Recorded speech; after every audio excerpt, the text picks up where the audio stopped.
दृष्टि आईएएस के audio article programme में एक बार फिर से आपका स्वागत है। मेरा नाम है सपना कुशवाहा। आज का विषय है कितनी तर्कसंगत है ट्रक ड्राइवरों की हड़ताल। आज का हमारा आर्टिकल द हिंदू में प्रकाशित खबर transport union threaten to intensify protest के सारांश पर आधारित है। इसमें टीम दृष्टि के इनपुट्स भी शामिल हैं। यह आर्टिकल सामान्य अध्ययन प्रश्न पत्र 2 के राज्य व्यवस्था खंड से जुड़ा है। तो चलिए आर्टिकल की शुरुआत करते हैं।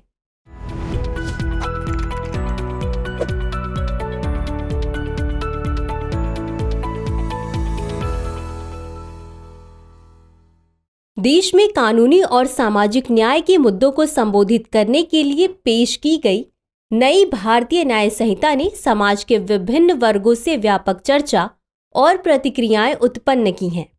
संसद के शीतकालीन सत्र में गृह मंत्री अमित शाह ने इस विधेयक को पेश किया था, जिसे बहुमत से संसद में पारित कर दिया गया और कुछ ही समय में ये कानून देश भर में लागू हो जाएगा। बता दें कि भारतीय न्याय संहिता इंडियन पीनल कोड यानी आईपीसी के स्थान पर लागू की जाएगी। हालांकि जैसा कि अक्सर होता है, जब भी कोई नया बिल आता है तो कुछ लोग उसका समर्थन करते हैं और कुछ लोग इसका विरोध करते हैं।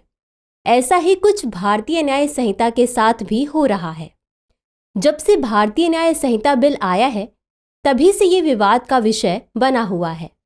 बीते कुछ दिनों से इसे लेकर ट्रक ड्राइवरों और अन्य सार्वजनिक वाहन के ड्राइवरों व मालिकों द्वारा राष्ट्रव्यापी हड़ताल की जा रही है। दरअसल इस न्याय संहिता में कुछ प्रावधान ऐसे हैं जिन्हें लेकर ट्रक ड्राइवर विरोध कर रहे हैं। लेकिन सवाल ये है कि आखिर इस नए कानून में ऐसे क्या प्रावधान किए गए हैं जिसने ट्रक ड्राइवरों और अन्य वाहन चालकों को इसका विरोध करने पर मजबूर कर दिया है। आइए जानते हैं भारतीय न्याय संहिता के किस प्रावधान को लेकर विरोध किया जा रहा है। दरअसल इस साल संसद के शीतकालीन सत्र में 3 नए विधेयक पारित किए गए। ये कानून देश में अंग्रेजों के समय से बरकरार 3 कानूनों की जगह लेंगे। इसके तहत आईपीसी के स्थान पर भारतीय न्याय संहिता, सीआरपीसी के स्थान पर भारतीय नागरिक सुरक्षा संहिता और एविडेंस एक्ट के स्थान पर भारतीय साक्ष्य बिल पारित किया गया है। इस नई भारतीय न्याय संहिता में हिट एंड रन मामले को लेकर विशेष प्रावधान किया गया है, जिसका ट्रक ड्राइवरों और अन्य सार्वजनिक वाहन के ड्राइवरों व मालिकों द्वारा विरोध किया जा रहा है। इस हड़ताल ने देश भर में आपूर्ति व्यवस्था को बाधित कर दिया है। गौरतलब है कि जब कभी किसी वाहन से दुर्घटना होने पर वाहन मालिक या ड्राइवर घायल व्यक्ति को दुर्घटना स्थल पर छोड़कर भाग जाते हैं, तो ऐसे मामले को हिट एंड रन केस कहते हैं। सड़क दुर्घटना में होने वाली ज्यादातर मौत समय पर इलाज न मिलने की वजह से होती हैं। वहीं सरकारी आंकड़ों के अनुसार हर साल लगभग 50,000 लोगों की मौत सड़क दुर्घटनाओं में हो जाती है। इसलिए नई भारतीय न्याय संहिता में हिट एंड रन मामले को लेकर सख्ती बरती गई है। भारतीय न्याय संहिता की दंडात्मक धारा के तहत प्रावधान किया गया है कि अगर दुर्घटना के बाद ड्राइवर दुर्घटना स्थल से भाग जाते हैं तो उन पर 7 लाख रुपए तक का जुर्माना या 10 साल की कैद की सजा होगी। लेकिन इसमें यह भी प्रावधान किया गया है कि अगर कोई ड्राइवर किसी व्यक्ति को टक्कर मारता है और वह संबंधित अथॉरिटी यानी कि अस्पताल और पुलिस के समक्ष पेश होता है, तो घायल व्यक्ति की अवस्था को देखकर उसकी सजा में नरमी बरती जा सकती है। इस कानून में सभी तरह के गाड़ी चालकों को शामिल किया गया है। इसलिए ट्रक ड्राइवर और अन्य संबंधित लोग इसका कड़ा विरोध कर रहे हैं। अभी तक हिट एंड रन मामले में लापरवाही से वाहन चलाने पर मोटर व्हीकल एक्ट कानून लागू होता था। इसके तहत आईपीसी की धारा 279, लापरवाही के कारण मौत होने पर धारा 304A और जान जोखिम में डालने पर धारा 338 के तहत केस दर्ज किया जाता है। इसमें 2 साल की सजा का प्रावधान है। अत्यधिक गंभीर मामलों में आईपीसी की धारा 302 भी जोड़ी जाती है।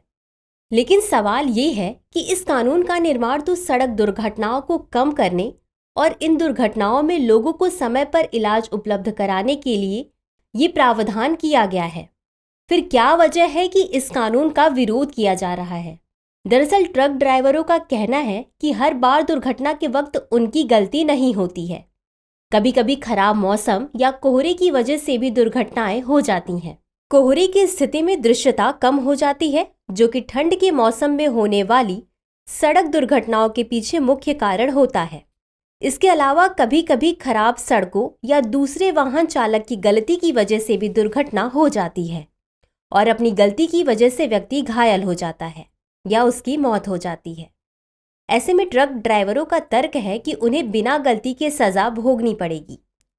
साथ ही ट्रक ड्राइवरों का ये भी कहना है कि वे ज्यादातर भीड़ की हिंसा से बचने के लिए दुर्घटना स्थल से भाग जाते हैं, क्योंकि किसी भी दुर्घटना के होने पर भीड़ आक्रोशित हो जाती है और ऐसे में कभी कभी ड्राइवर मॉब लिंचिंग के भी शिकार हो जाते हैं। ट्रक ड्राइवरों और अन्य वाहन चालकों का कहना है कि नए कानून ने उन्हें धर्म संकट में डाल दिया है, क्योंकि अगर ड्राइवर दुर्घटना स्थल पर रुकते हैं तो भीड़ से उन्हें खतरा रहेगा और अगर वे वहां से भाग जाते हैं तो 10 साल की कैद की सजा भुगतनी होगी। इसके अतिरिक्त ड्राइवरों का ये भी कहना है कि नए कानून में जुर्माने की राशि बहुत अधिक निर्धारित की गई है। गरीब ड्राइवर इतना अधिक जुर्माना कहां से भर पाएंगे? तो चलिए अब देखते हैं ऐसे में आगे की राह क्या हो। किसी भी कानून को बनाने से पहले उसके हर पहलू पर विचार करने की आवश्यकता होती है। हालांकि ये नया कानून सड़क दुर्घटनाओं को कम करने और ड्राइवरों को सावधानी पूर्वक गाड़ी चलाने के लिए लाया गया है, लेकिन इसके दूसरे पहलुओं पर भी सरकार को विचार करना चाहिए, क्योंकि एक ओर जहां ये नए प्रावधान सेफ ड्राइविंग को प्रोत्साहित कर रहे हैं, वहीं दूसरी ओर ड्राइवरों के लिए समस्या भी खड़ी कर रहे हैं। ड्राइवरों द्वारा उठाए गए मुद्दे भी पूरी तरह से निराधार नहीं है और अगर बिना किसी गलती के किसी व्यक्ति को सजा होती है तो ये उस व्यक्ति की गरिमा के साथ अन्याय होगा। ऐसे में सरकार को इस प्रावधान में थोड़ा लचीलापन लाने की जरूरत है, जिससे ड्राइवरों में सावधानीपूर्वक गाड़ी चलाने का भय भी बना रहे, लेकिन साथ में उन्हें अन्याय से भी बचाया जा सके। यूं तो किसी भी कानून से सभी वर्गों को संतुष्ट कर पाना मुश्किल होता है, लेकिन सरकार को ये कोशिश करना चाहिए कि ऐसे कानून का निर्माण किया जाए जिससे देश के ज्यादा से ज्यादा लोग संतुष्ट और लाभान्वित हो सके। तो चलिए देखते हैं आज के सवाल को। आईपीसी की तुलना में भारतीय न्याय संहिता में क्या नए प्रावधान किए गए हैं? कथन का समालोचनात्मक विश्लेषण कीजिए। तो व्यूअर्स, आज के लिए बस इतना ही।